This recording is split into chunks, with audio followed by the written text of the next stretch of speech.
Welcome to Hope TV News Watch. Trust you had a fruitful day today. My name is Melissa Odor and my sign language interpreter is Boniface Mureithi. News Watch begins now. A dormitory at Musingo Boys High School in Ikolomani, Kakamega County went up in flames on Wednesday, barely 2 days after the institution reopened for Form 4 candidates.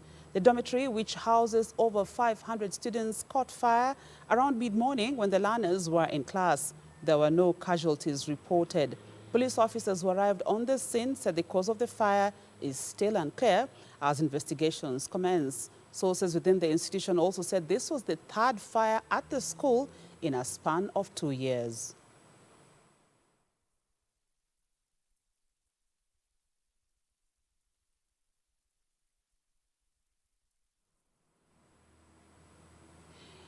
Deputy Chief Justice Philomena Mwilu has appointed a 5-judge bench to hear and determine constitutional and judicial review applications challenging the Chief Justice's advisory to President Uhuru Kenyatta, asking him to dissolve Parliament for failing to enact the 2/3 gender rule. This follows at least 5 constitutional petitions filed by different petitioners, some seeking interpretation of the advisory, while others opposing Maraga's move. The 5-judge bench is expected to hear the applications and provide clear outcomes. Dickens Luvanda reports. We have an emasculated legislature which has now been declared illegitimate. We have an overbearing executive which does not want to act within the confine of the Constitution or any law. Kenyans are likely to wait longer before finding out if Parliament will indeed be dissolved by President Uhuru Kenyatta following a September 21st advisory from Supreme Court President Chief Justice David Maraga. In a bid to streamline the process, Maraga has appointed a 5-judge bench that will sit, hear and provide outcomes of at least 5 petitions filed relating to the advisory, which has caused jitters in the political and law fields. Maraga's 5-judge bench team comprises of Justice Lydia Achode, the principal judge of the High Court, Justices George Odunga, James Makau, Anthony Ndungu and Pauline Nyamuya, all from the High Court. The bench, led by Lydia Achode, is expected to hear matters that have so far been filed on the said issue, which has strongly been opposed by Parliament, both National and Senate assemblies, and leaders who are in support of the Building Bridges Initiative BBI, saying the decision by Maraga is a grave error and a misapprehension of the provisions of law. Cases that are already in court over Maraga's advisory to the president include those filed by petitioner Lina Konchela, the Attorney General Kihara Kariuki, the Parliamentary Service Commission PSC, Anthony Oluoch, the Mathare North Member of Parliament, lawyer Adrian Kamoto, and the Third Way Alliance Party, some seeking a constitutional interpretation of the advisory. CJ Maraga, who is likely to retire by January 2021, is known for making unprecedented surprising moves, especially after he nullified President Uhuru Kenyatta's election in the 2017 general election. His advisory to the president on parliament dissolution has received backing from the Law Society of Kenya and the United Green Movement, who have already served parliament with vacation notice, saying they ought to have left by October 12th. It is clear under our constitution that Parliament is unlawful. What that means that any business they transact is illegal. Any person they vet into office will be holding that office illegally. Any budget they pass and money that is spent will be spent illegally. Upon filing the case challenging the advisory on September 24th, High Court Judge Weldon Korir directed that the file be referred to the CJ so as to appoint judges who will hear and determine the case. Dickens Luvanda, Hope TV News Watch. The country today recorded a surge in the COVID-19 numbers after 604 people tested positive for the virus from a sample pool of 5,832 in the last 24 hours, begging the question of whether the second wave of the virus has begun. More unfortunate news is that 10 patients have succumbed to the disease, bringing the fatality to 797. The statistics for COVID-19 today are as follows. Sample tested in the last 24 hours of 5,832. New positive cases at 604. Total confirmed cases now 42,541. New fatalities 10. Total fatalities at 797. Nairobi has 125 cases, Nakuru 113, Trans Nzoia 25, Kiambu 25, Kisii 24, as well as Kisumu, Kajiado 16, Nandi 13, Kakamega 12, Meru 11, Machakos, Siaya, Garissa have 7 cases each. Murang'a has 5 cases, as well as Pokot, West Pokot, Nyeri 5, Turkana, Laikipia 4, Wajir 3, Embu also has 3 cases, 2 cases in Kirinyaga and Narok, as well as in Marsabit. Taita Taveta and Kitui has 1, Nyamira 1 case, Tharaka Nithi, Kilifi and Nyandarua have 1 cases each.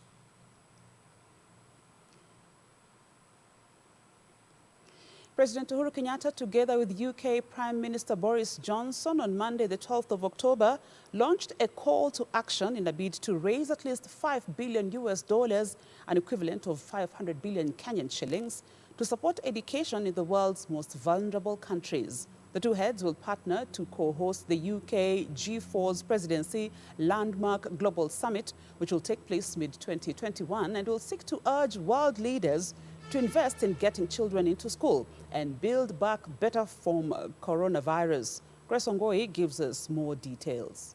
The coronavirus pandemic has undoubtedly left many, if not all, countries in the world in the dungeon, especially in major sectors like education, a sector that even before the pandemic had a difficult time picking pace. Statistics now indicate that 1.3 billion children, including 650 million girls, are out of education at the peak of school closures, a move that has seen Kenya's President Uhuru Kenyatta and the UK Prime Minister Boris Johnson plan to co-host a landmark global education summit. The summit, which aims to raise $5 billion, will help ensure 175 million children can learn in 87 lower-income countries in the next 5 years. The sad reality of missing out on education is the lasting impact it has on individuals and communities, with the effects being more adverse for girls, including here in Kenya, where cases of teenage pregnancy during this pandemic have been recorded. Being a co-host of the conference slated to take place in the UK in mid-2021 in the year of the UK's G7 presidency, President Kenyatta called on other countries part of the G7 to use the opportunity of Global Partnership for Education GPE financing conference to make ambitious pledges in order to allow investment in quality education to be possible. In the longer term, this investment could add $164 billion to economies in developing world, lift 18 million people out of poverty and protect 2 million girls from early marriage. Grace Ongoi, Hope TV Newswatch.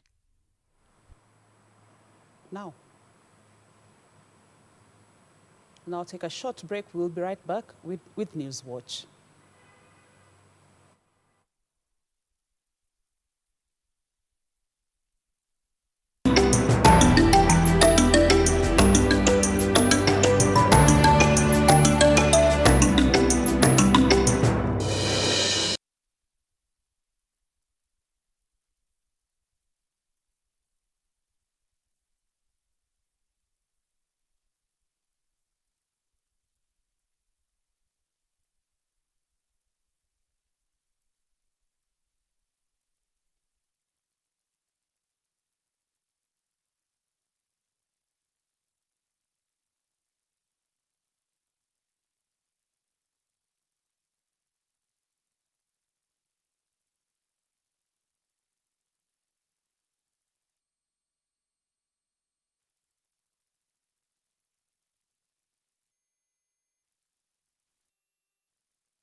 Welcome back. The Teachers Service Commission, TSC, has been put on the spot over the ongoing countrywide recruitment of tutors. Days after Narok leaders called for fairness in the exercise, Turkana Senator Malaki Ekal has urged the Commission to ensure the exercise is done in a transparent manner without favoritism in all the sub-counties, following lamentations by various groups of unemployed tutors who are alleging tribalism and nepotism in the ongoing recruitment of teachers. The tutors who are traveling from their home counties to different regions allege that they are being mistreated and barred from interviews. Areas such as Budalangi, Kuria, Narok and Tiati have witnessed such cases. Nilikuja jana kutoka Malava nikalala kuja asubuhi kuja mapema hapa tukaandikisha vizuri, lakini all of a sudden vijana wamenunuliwa, wamekuja, wametupiga, tumefukuzwa. Sasa tumeacha. Sasa tulikuwa tunatumiwa messages from TSC. Sasa mimi nilitumiwa ya wapi? Ya Budalangi. So ilikuwa tu lazima nikuje nifanye nini? Na report nifanye. Nimetoka kwa nyumbani 5. Ndio nikuje nipate interview mapema, nirudi shughuli zangu. So tukakuja mapema, then this issue of registration was delayed. There was no registration taking place. I think it was being planned, maybe for the chaos that we have just witnessed right now, because bulls have been called. Malindi MP Aisha Jumwa will now be charged with murder and assault over killing of a man in Ganda Ward by election case. So I've been chased away, people from other counties. They are only dead people from Bunyala only. So we have surrendered. We are not going back to our counties. It is very important for the sake of Turkana and for the sake of Kenya that those who get recruited should be the locals of Turkana.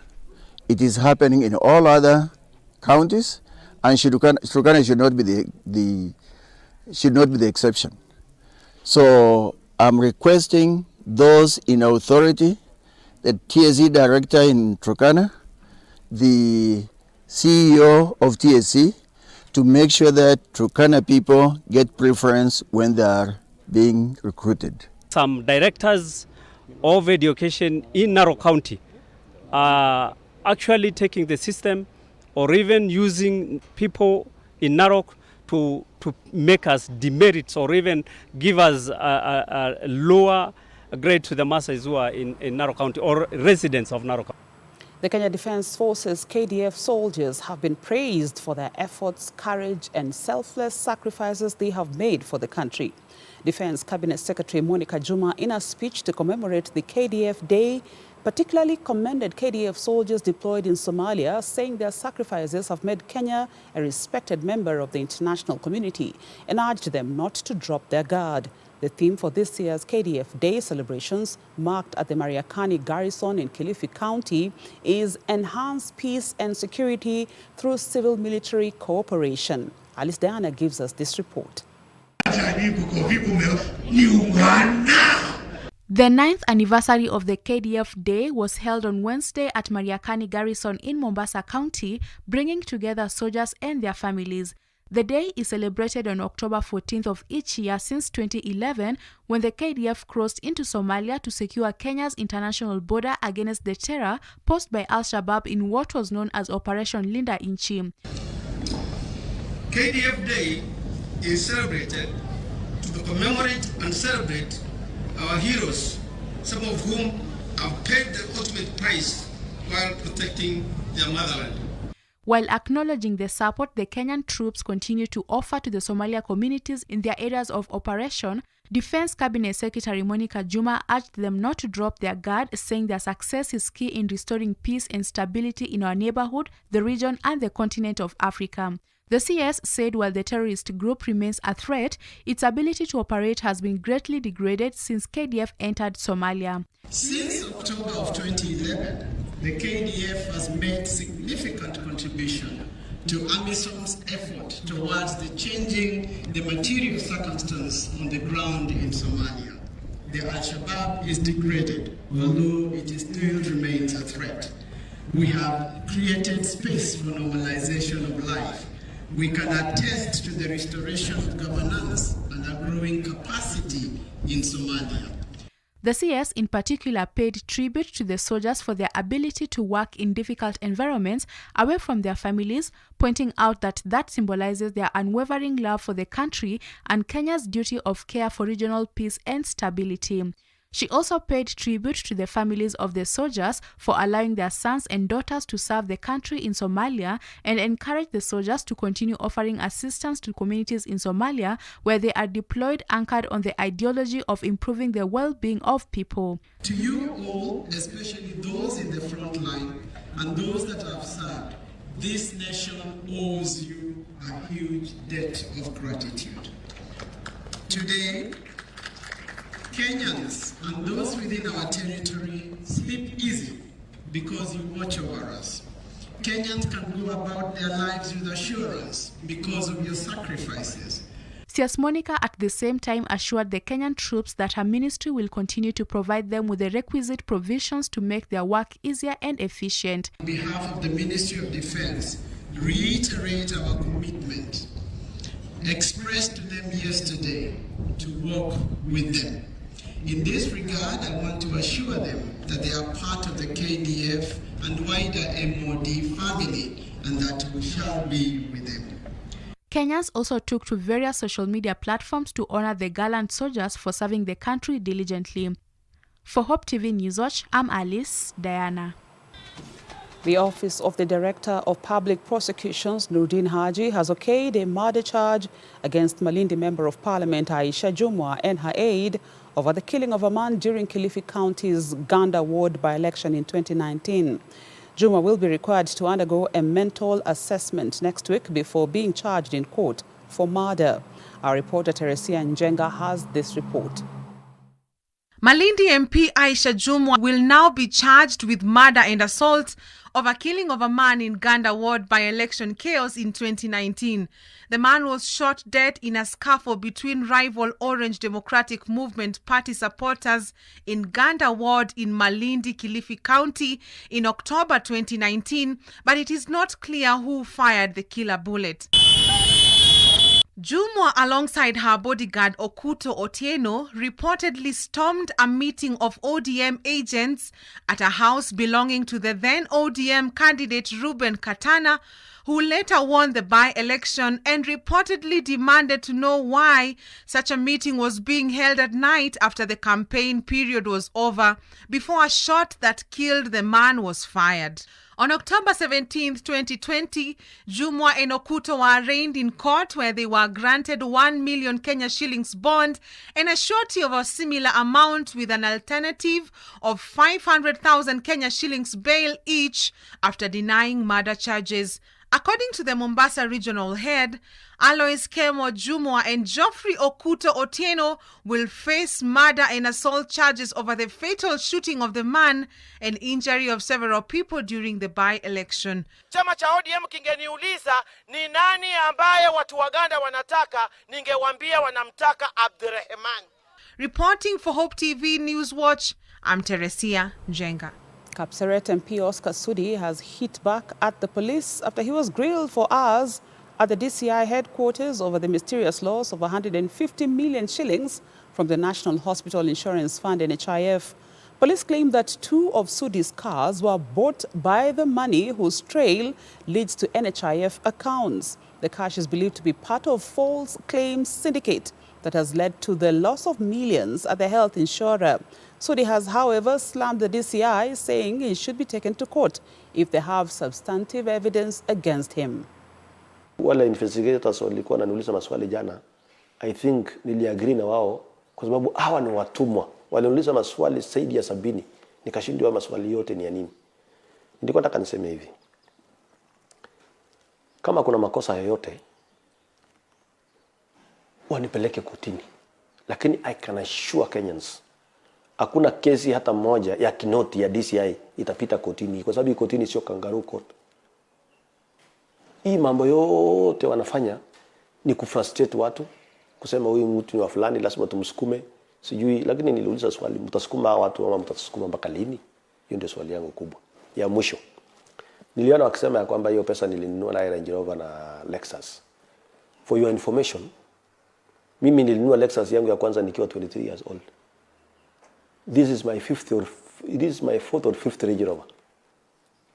Mtoto maskini akipata mnaona kama ameiba. Nyinyi na utapeli yenu na utajiri yenu mnaona ni haki yenu. Hiyo ndio sisi hatuwezi kukubali na tutapigana mpaka siku ile tutawachana katika hiyo line. And the government is rehabilitating and upgrading 9.6 kilometers roads in various areas in Kasarani sub-county, Nairobi County to bitumen standards in a bid to provide residents with the good access roads. The roads include the rehabilitation of the 3-kilometer Kasarani-Mwiki Road, the Sunnyside Estate, and a road that is approximately 0.6 kilometers at a cost of over 270 million shillings, and upgrading of the 3-kilometer Lakisama Gitumba Kasarani Mwiki Link Road at a cost of over 442 million shillings. Mark Kimondo tells us more. This was the situation in Mwiki Kasarani constituency in Nairobi County in January this year, with police officers forced to lob tear gas canisters at furious Mwiki residents who appeared in their hundreds to demonstrate over extensive damage on the road that was ridden with potholes almost all over. However, significant progress can be seen on different roads plying within the region. The roads under rehabilitation by the government included the 3.0-kilometer Kasarani-Mwiki Road, the 0.6-kilometer Sunnyside Estate Court Road that is costing the government 270 million shillings. The contractor Barak International Limited has been facing challenges of constructing the Lakisama Gitwamba Kasarani-Mwiki Link Road due to the encroachment of road corridors by individuals who have constructed permanent residential buildings. Nairobi County Commissioner Morora was among the team that was inspecting the road rehabilitation progress in the area. The County Commissioner assured that the CDICC committee will address the challenges to enable the contractors progress with their works without hitches. The road rehabilitation, which commenced on 5th August last year and expected to end on 5th August 2021, is funded by the government and a development fund under the Kura. But even with the government's effort employed to bring transport back to life in the region, contractors are complaining that structures along the roads are hindering the construction of diversions for smooth passage of traffic. Mark Kimondo for Hope TV, Nairobi. Let's take another commercial break. We'll be right back with more news.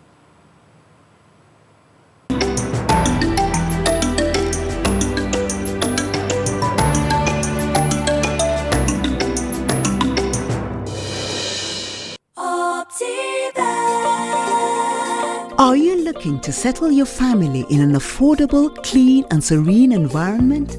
Look no further than Garden of Joy in Machakos by Optiven. The project strategically sits between the Mua and Koma Hills, providing you with beautiful landscapes, fresh air and a much-needed break from the hustle and bustle of the city. The Garden of Joy also comes with a jogging track, a meditation park and a children's play area, making it the perfect location to set up your countryside home. Get your value-added plot at only 1.295 million shillings. We also have flexible payment options of up to 12 months. Call us today on 0702 8310 83 or visit www.optivan.co.ke.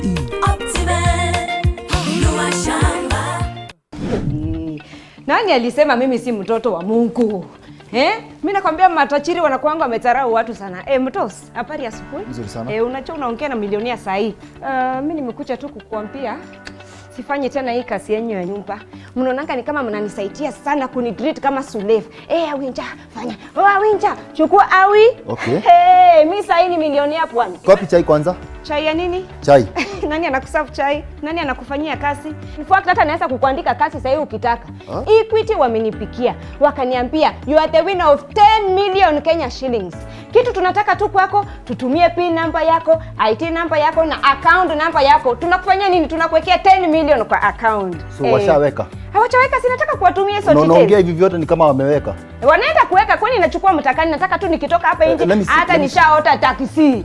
Wacha nione namba wamekupigia nayo. Ndio hiyo. Hii namba wamekupigia nayo. Ndio hiyo. Confirm, is this 0763 000 Si hiyo, lakini wamenipikia kutoka headquarter ya Equity. Good. Kenya unafanya you are dealing with wakora. Wao ni wakora una deal nao. Go back. Nilete chai. Unachuache ni wakora. The only number Equity unaweza kupigia nayo ni 0763 000 000. Sawa? Asante sana. Rudisha hizo vitu tafadhali, uende sasa uwekee milioni ya ukweli chai. Haina neno mtoto. Asante Chai yako sana. ungependa hata white au black, ungetaka nikutengeze kuku ya mayai ya kienyeji. Tengeneza sasa ya milionea sasa. Tengeneza chai ya milionea sasa, milionea ukweli. Haina shida mtoto. Asante sana eh. Asante. Okay, asante. Wewe, nitakuwa mkeni wa nani? Haki si niepukani nimechiwekea haki. And remember, Equity will only call you from one number, 0763 000 000. Mtos. Yes. Kachai kako tayari. Asante. Now you can always be sure it's Equity calling. When we call you, we will use only one number, 0763 000 000. Always be sure it is Equity calling.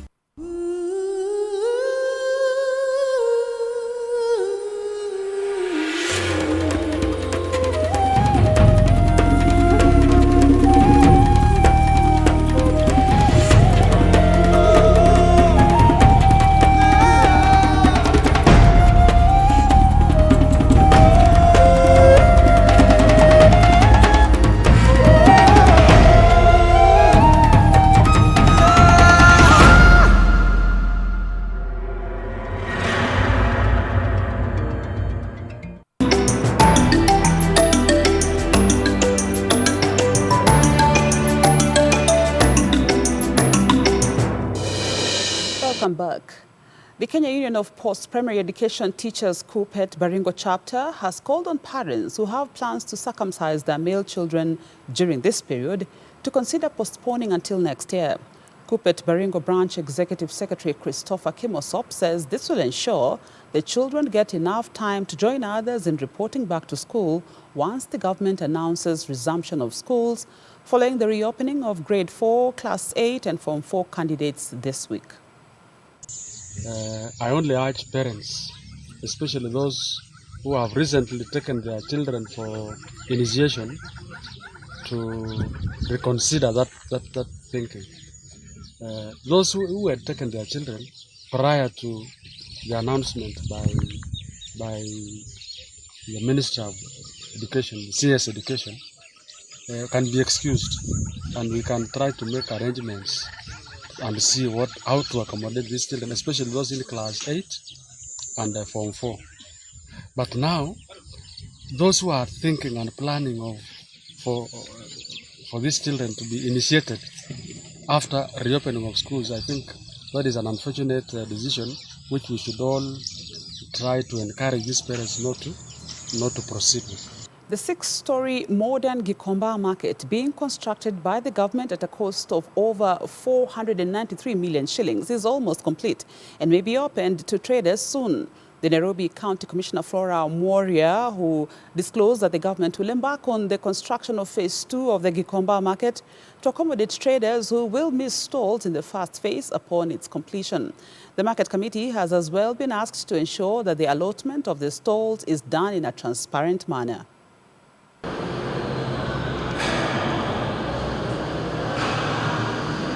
Serikali inajali sana wafanyabiashara wa hapa Gikomba, na ndio maana tuko hapa kuhakikisha ya kwamba huu mradi umekamilika kwa wakati ambao umepangwa kukamilika. Wakati ambapo wanabiashara wa hapa wamechomekewa, serikali pia imeingilia kati na kuwasaidia ili waweze kuendelea na biashara yao. Ningependa kumuomba contractor ambaye anafanya kazi hapa akamilishe kazi kwa wakati ambao umekubaliana na Ministry of Housing, that is by 30th October. Ili maana vile tumepita hapa ndani, umeona vile watu wanafanya kazi, vile wako congested ndani ya soko, sio vizuri sana. Hiyo sio mpango wa serikali, watu waendelee kufanya biashara kwa njia hiyo. Ni vizuri wakuje hapa ili waweze kufanya biashara zao kwa ile njia ambayo inafaa. The government has allocated 500 million shillings to various irrigation projects in Turkana County as part of its commitment to the realization of the Big Four agenda. Speaking during a tour of the irrigation schemes in the county, Water and Irrigation Cabinet Secretary Cecily Kariuki, who was accompanied by Ministry of Petroleum and Mining CS John Munyes and other officials from the National Irrigation Authority, said the funds will support 4 irrigation blocks in the county. The blocks are Lokubai in Turkana East Sub-County, Katilu in Turkana South, Loti Kipi in Turkana West, and Naipa in Loima Sub-County. We are opening up 1,000 acres, new land, putting it in the hands of 2,000 farmers. A place which has been exposed to a lot of conflict and insecurity because of the neighborhood, and a place where we have since also witnessed peace and a lot of excitement as the farmers prepare to come and take on the land and commence farming in the beginning of the coming calendar year. Both projects, where we are in Katilu, we are going to be opening up, like I said, 1,500 more additional acres. We are therefore going to be investing 100 million shillings and investing in an additional intake point, that is a third intake of this particular scheme. We shall return shortly with the day's business news. Don't go too far.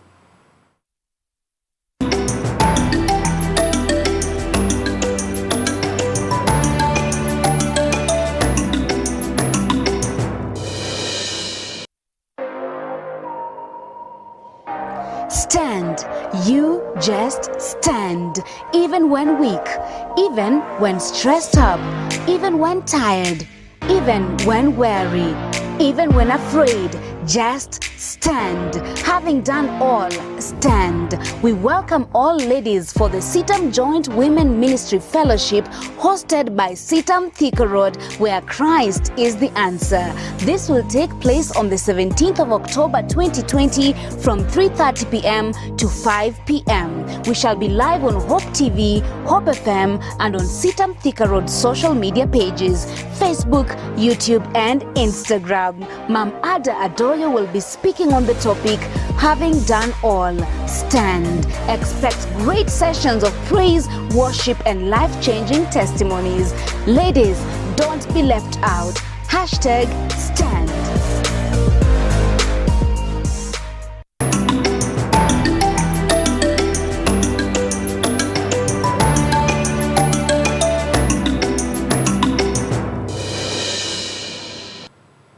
A look at the day's business now. The Energy and Petroleum Regulatory Authority, EPRA, has reviewed the prices of petroleum products in the country, with the latest review increasing super petrol prices effective midnight by 72 cents per litre, as diesel prices decreased by 2 shillings 18 cents per litre.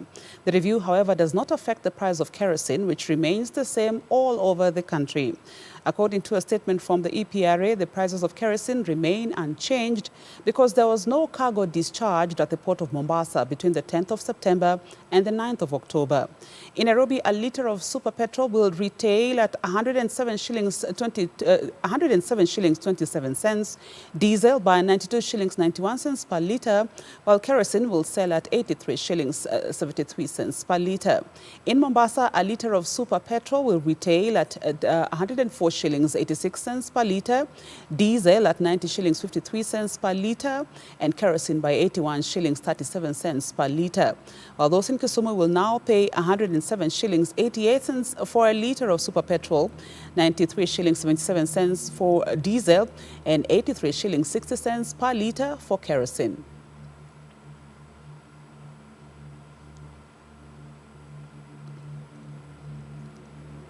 Safaricom sustained more than 1 million direct and indirect jobs in the last financial year. According to the telco's 9th Sustainable Business Report released on Wednesday, it sustained the said number of jobs up from 979,000, which is a 4% increase from the previous financial year. In the report, whose theme is Resilience Through Transition, Safaricom seeks to show that embracing the ideals of sustainable business, shared value thinking, and the Sustainable Development Goals is essential to cultivating the resilience necessary to combat large-scale crises like the COVID-19 pandemic. This report offers an overview of what we have achieved in the year under review. We have been documenting our sustainability journey because we believe in holding ourselves accountable by sharing our success, our challenges, and constraints in a public, transparent, and open manner. We also publish this report because we believe that we have a duty to raise awareness of the sustainability challenges that we face as a society and to ensure that these remain part of a broader discussion here and elsewhere. Ladies and gentlemen, allow me to trace Safaricom's sustainability journey. Safaricom's purpose is to transform lives, a vision that permeates every decision we make and drives us to push the traditional boundaries of doing business to create value for our society. We believe that the role of business extends far beyond making profits, which is why the company's vision is to use its products and services to improve the quality of life and contribute to sustainable livelihoods throughout Kenya.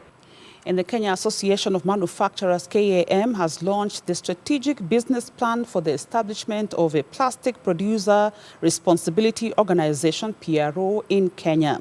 The Plastic Producer Responsibility Organization will drive collective extended producer responsibility in the country, whereby a producer's responsibility for a product is extended to the post-consumer stage of a product's life cycle, while turning plastic waste into valuable resources. The Ministry and CAM have jointly partnered in implementation of the following initiatives. One, the first surprise, is a framework of cooperation on PET plastic bottles management. So with CAM we have been working on that, and I think now we are doing our 7th report. We are in our 7th quarter in that area, and it has been quite good. And due to the implementation of that, we got the second surprise. And the second surprise is development of the Kenya Plastic Action Plan, which recommended establishment of PLO, and which is now underway. The Plastic PLO business plan, to be launched today, will provide direction on the priority areas.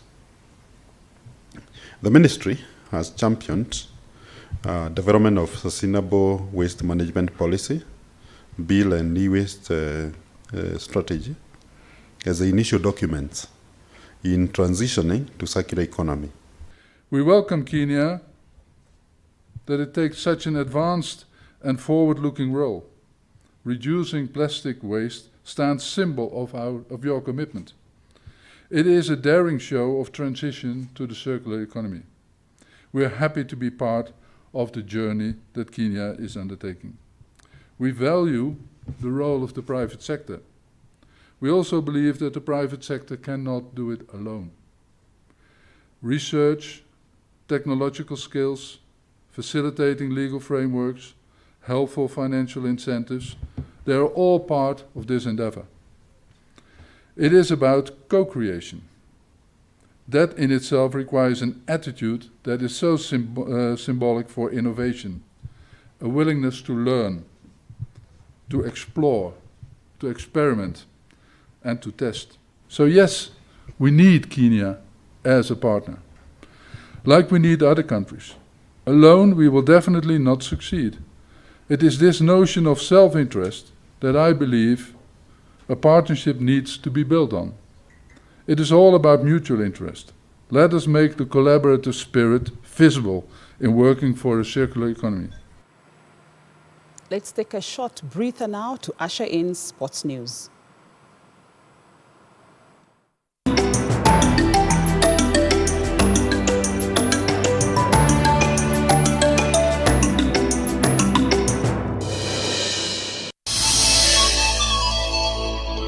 Our Christian life is not just about God always stepping in when you are in trouble. But sometimes you need to go through the valley of the shadow of death, and God will say, angels, stand away. He must go through that. She must go through that. Because out of this would come something greater and more beautiful.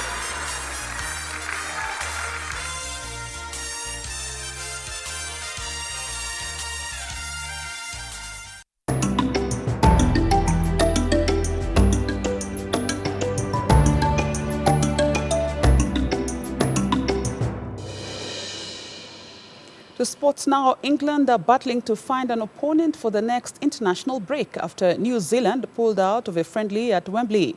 New Zealand are yet to play an international match in 2020 because of the coronavirus pandemic, after proposed friendlies in March against Bahrain and Oman were cancelled.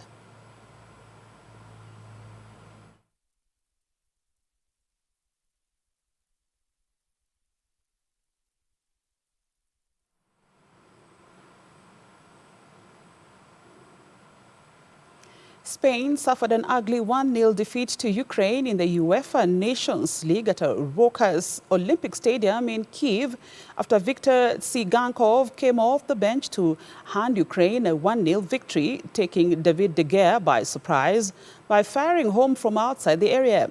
The result shook up Ligue 1 Group 4, giving Ukraine an outside chance of finishing top of the group with 2 games remaining. Germany came from behind to secure a 3-3 draw against visitor Switzerland in a game of lows and highs. The result gave Germany hope to still win the group, but also laid open many of the tactical problems of the national team. And Portugal and Juventus forward Cristiano Ronaldo has tested positive for coronavirus. According to Portuguese Football Federation, the rest of Portugal's squad tested negative on Tuesday and are available for Wednesday's game in Lisbon. The 35-year-old Portuguese star will miss Portugal's Nations League game against Sweden tonight.